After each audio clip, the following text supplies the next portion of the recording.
Kining kantaha, ako lang share sa inyo, bago tayo misgot sa ito ang main topic karon. Kaya ito isgutan ang kining ruparan. Ha? May buntag na sa mga taga-ruparan. Okay, din ha si Governor gahapon. Sulayan na to na ma-reach na to si Kapitan Awing Limasa.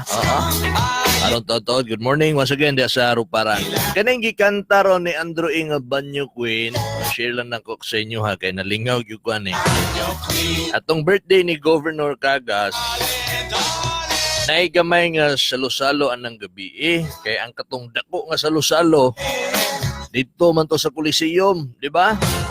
Nga si Ma'am Didi gyud ang nag-prepare ato tanan. Oo, gigastuhan gyud ni Congresswoman Didi Cagas gikan sa iyang kaugalingong bulsa iyang gipakaon tanan ng mga miduyog sa selebrasyon kasi si Tintay sa niya pahinumdom sa kasumaran sa tuang pinalanggang amahan. Bungga gyud no imbis nga simple lang pero nahimong murag bungga gyud ang dating. Ni gasto pa gyud si Congresswoman from her own pocket og giparapol nga duha ka motorsiklo pangkabuhayan ug usa ka van type nga multicab. Oo, atol sa birthday. O ni anang gabi diha lang sa panimalay ni Governor gamay salo-salo lang no. Mao ni gikanta nila ni kaning kantaha. Naman si Jeff Bringas. Brothers nga taga Abansalan. Kani ang ilang gikanta ni Kag/Kap Big Bro Inhingko og ni Vice Governor Mark Cagas mo nilang gikanta.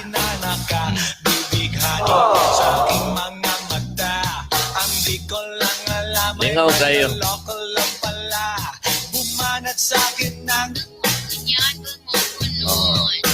Oh yeah!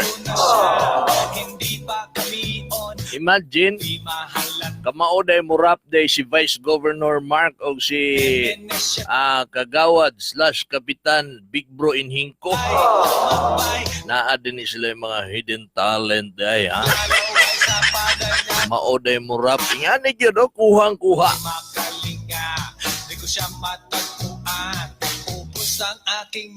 Di ko pa mahalik.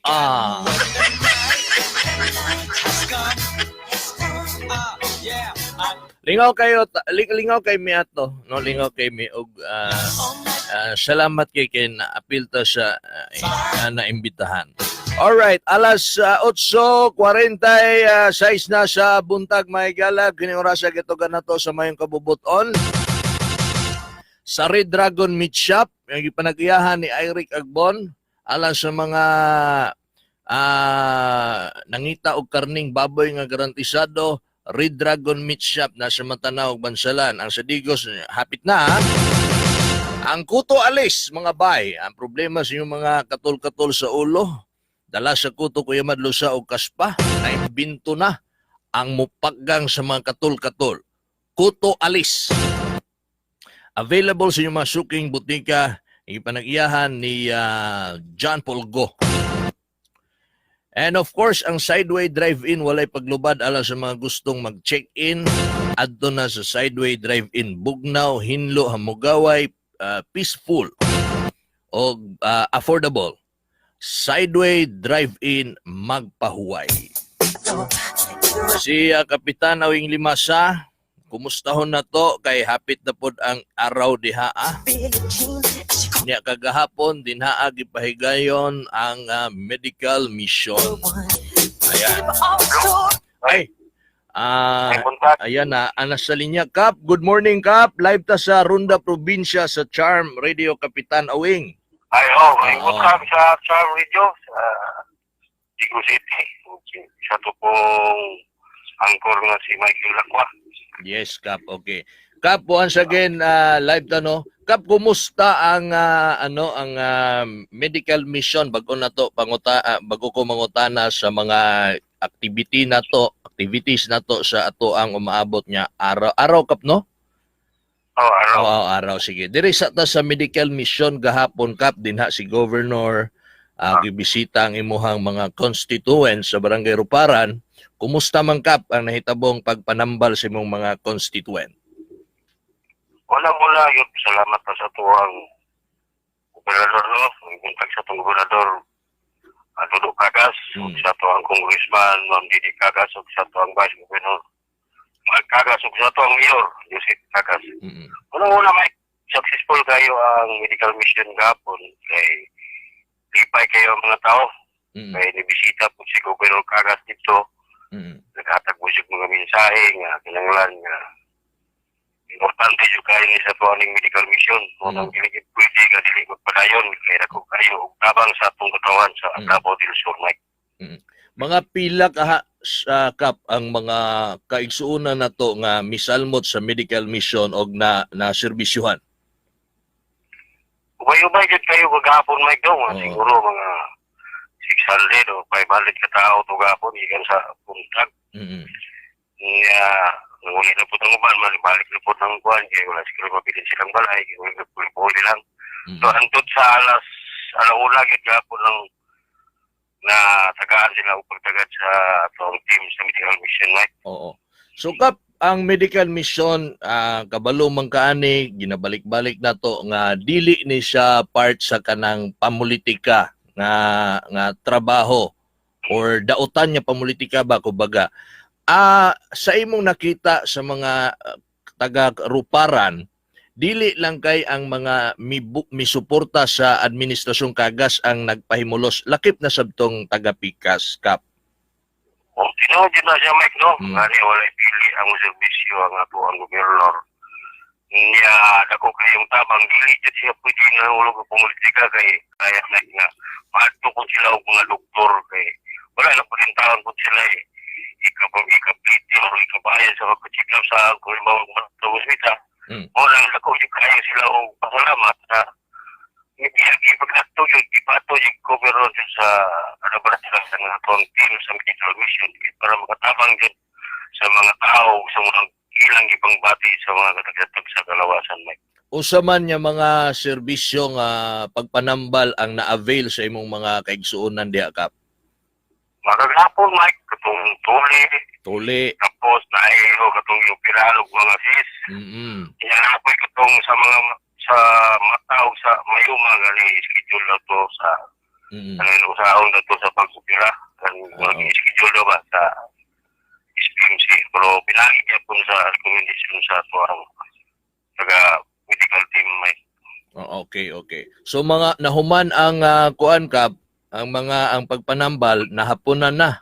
Mike, nahapunan ang paghuman sa pagpanambal or udto nahuman. utong yun na hula, Mike. Una yun. Patong yun ay hapon. Okay. Human yun nila tong mga tao na wala human yun nila nga para lang yun nga makuhulit po sila. So nindot kay Kap, no, para sa imo isip ikaw mo'y amahan diya sa Ruparan, nya ang imuhang barangay gianhaan og mga doktor nga di kalibre, gianhaan ang imong mga sakop sa imong barangay og mismo si Gob ni anha dinha sige na magbalik-balik si Gob diya. Nindot kay Kap. Nindot yung kayo, Mike, kay siyempre akong mga katawan lang itabang yung serbisyo nga insakto niya kung sa'yo makinalam sa itong mga katawan. Naapod ko nga kapaluha para dito sa itong gobernador. Kaya ang atong gobernador, ngayon nga, kung sa'yo problema sa katawan, duula ko para matagaan na ito pagtagat. Kaya tungkol sa kadagan ng barangay, kami na lang yung mga kapitan ng magsigig paluha sa iya. Para bitaw, no? Pagtagat na itong katawan. 300 pila? 322 pila? Kalimot mo ko yun. Murag ala niya. Ala niya. Napot yung mga 332 nata. Napot ito yung mga uban nga wala kayo siguro nakatinda itong uban, Mike. Lagi kay apas-apas naman niya.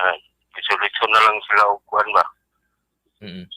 So imo lang daw kay katabang, Mike, sa tuhang katawan ang mo nga medical mission. Dili sa karga nga sistema, Sir Mike, dili yun nga pamulitika. Ang ato nga ang serbisyo. Kaya kita mga opisyal sa barangay o sa probinsya, kanina nga to ang pagpamulitika dili na sa ingon nga namulitika lang pero ang atuwa dia nga sa pagpapanerbisyo dili din na siya ambisyon kundi obligasyon na to sa atong katawhan. Correct. Oo. Correct kayo. So Kap, nagtuman ka lang Kap sa giingon ni Gob sa imuha nga kailangan maunay trabaho ninyo kay kamo may mga kapitan, follow up gyud mo kay daghan man kayo ang mga barangay nga nagkinahanglan nangayo, busa follow up lang mo nay nagihimo nimo kapitan mo nang perminti ti ka makita dito sa Kapitolyo Kap. Nya ang nag-advise po dato ang gobernador Mike. Oo. Nawagan pa kanisa sa kuha nga okay sa tuig mo mga suod nga kapitan nga dili yung suod nako. Patuwa sa kuha kay para mapaserbisyohan po nila mga tao. Kay kani nga tuwa dili ni sa inyo na politika. Na lang serbisyohan gyud ang mga katawan. Kay ko pamulitika pa na Kap. Para sa ako Kap do ko pamulitika pa na nga dili maayo or dinautan niya pamulitika, siguro dili siya musulti sa imuha ana nga kung naamoy suod niya kapitan dia patuad rin ako.